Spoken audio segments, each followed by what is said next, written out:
Smoke on the water, fire in the sky. Okay, we're rolling. You're going to be able to hear me from there? If you speak up. Okay. Now, sir, I see you've got some fairly heavy bruising on your face there. Would you tell me how you got that? From the psyops. They were really polite. This is the psychological operations section of the Moldavians. Trying to do some small business because the business has run out in this area. So you're a local businessman? We are not originally from here on. We are from the city, but basically on the run. And this is the city that was hit by a nuclear weapon? Was that no, it was further down south. Okay. But basically, we are just trying to get enough money to leave this. So times have gotten very hard since the outbreak of hostilities. Yeah. And so you were captured by the Moldavians. Did they seize your goods, or? I was having only a small sample, but thank God, because we are our store is really running low because the NAF confiscated most of our, let's say, merchandise. Okay. And I think one of the NAF commanders is developing a bad habit. Oh, I see. Yeah. Real bad habit. So you've been caught between the two opposing factions, really, trying to do business with both and getting badly treated by both. Would you say that for most local businessmen, times have gotten very, very hard and very dangerous, it looks like? We have been shot at. Really? Thank God. We have not been shot at, but there are some other groups which have, well, the bullets have handed them a serious hurt, and oh, thank God we got doctors. Okay, so there are. Actually, besides being a businessman, we are great humanitarians because the doctors were running out of supplies. Okay. And we gave something to them in a bargain price. So. Oh, even though times are very hard for you as well. Even though we have a big heart. Although the business is quite hard, but. What next now for you? If you've lost your supplies and you're caught between these two opposing factions and you need money to leave, what are your plans? Don't know really. We have some plans, but we got to see if we can really execute them. John, could you work the NAF confiscations angle and also the drug misuse in high-ranking NAF military? Not drugs, medicines. All right. Okay, we've seen a pattern here of confiscations by the NAF. We saw another lady with a large sum of money taken from her possession. Have you seen other examples of money and goods being seized in this area? Is this tantamount to looting, widespread looting? Is what I'm trying to get at.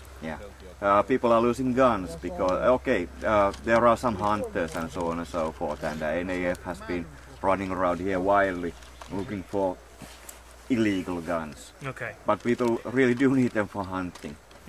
And presumably for self-defense in this dangerous area. Now.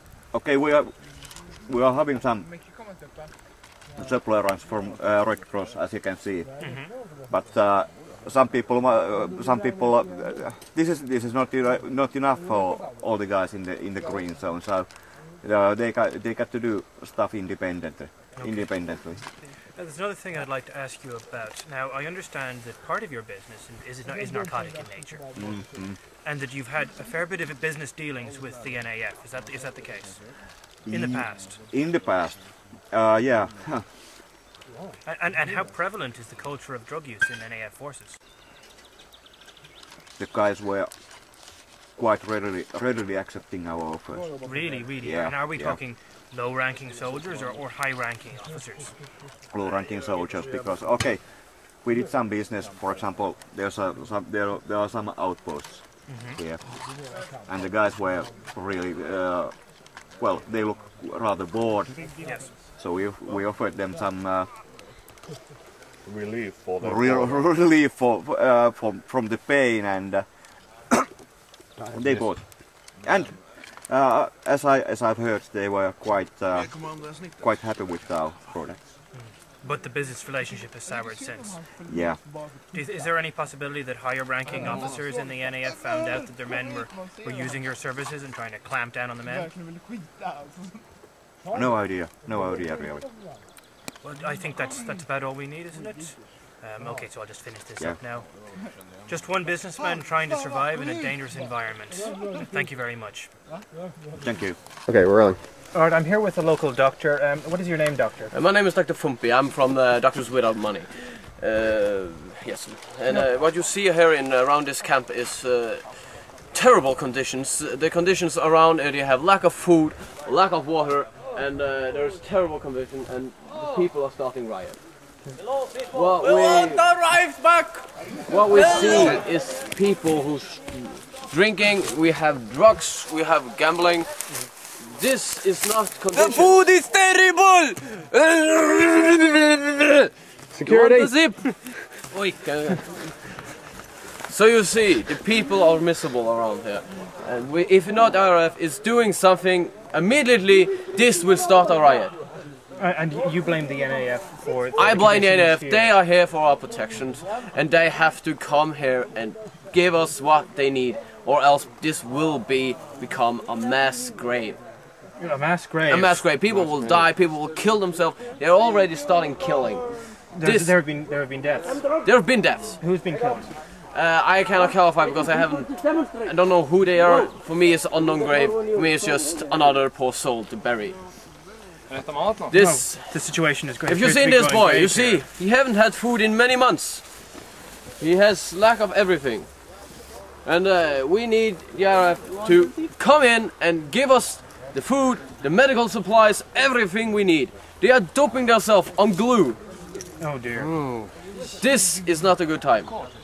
So, I tell the world to please help us. We need everything we can have.